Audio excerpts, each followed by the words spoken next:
তো গাইস এখন আমরা যাচ্ছি মেলা। তো রেডি হয়ে গিয়েছি, এখন যাব মেলা। তো গাইস এখন দেখো আমরা মেলার মধ্যে চলে এসেছি, আর বৃষ্টি যা পরিমাণে হলো ভাবতেই পারিনি যে আমরা মেলা আসতে পারবো। তো তোমাদের সাথে চলো একবার মন্দিরটা শেয়ার করি। মন্দিরটা দরজা দিয়ে দিয়েছে, এই যে দেখো মন্দিরটা আরও একটা রয়েছে, সেটা তোমাদের সাথে শেয়ার করি। এই যে দেখো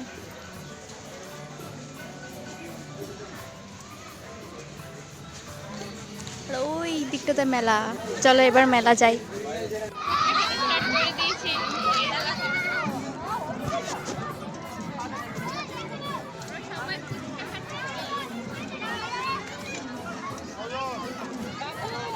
সোমবার, তার জন্য আমি নিরামিষ চাট নিয়ে নিয়েছি। আর মেলাতে অবশ্যই নিরামিষ দোকান থাকা অবশ্যই জরুরি আমাদের মতো মানুষের জন্য।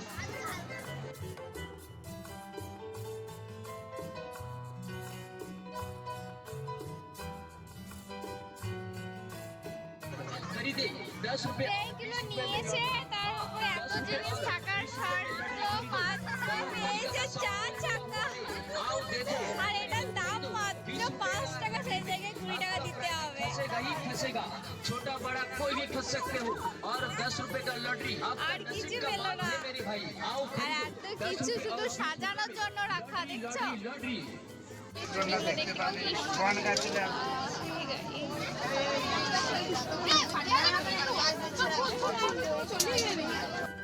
দেখো এই যে কাশ্মীরি চুড়িগুলো রয়েছে, ভীষণ সুন্দর লাগছে, কিন্তু ওই যে দাম বেশি। এখন আমাদের মেলা ঘোরা হয়ে গিয়েছে, শেষে একটা কোল্ড ড্রিঙ্কস নিয়ে নিয়েছি, এবার খেতে খেতে বাড়ি চলে যাবো। এখন আমরা বাড়ি যাচ্ছি, আমাদের মেলা ঘোরা হয়ে গিয়েছে। আর অনেকটা সময় নিয়ে আমরা মেলা ঘুরলাম। এতটা রাত অবধি মেলা কোনো বছরই থাকে না, এই মেলাটা থাকে দুপুর অবধি, দুপুর থেকে বিকেল অবধি থাকে, তারপরেই শেষ হয়ে যায়। এটা একদিনের মেলা, মানে একটা বেলার মেলা। তো এই বছর হঠাৎ করে এত বৃষ্টি এলো, বিকেল দিকে বরফ পড়ছে, অনেক ঝড় বৃষ্টি হওয়ার কারণে এই মেলাটা রাত অবধি ছিল। তো এতটাই। তোমাদের কেমন লেগেছে কমেন্টে জানিও, আর অবশ্যই আরও ভিডিও তোমাদের সাথে শেয়ার করব। তো চলো আজকের ব্লগটা এতটাই, বাই বাই।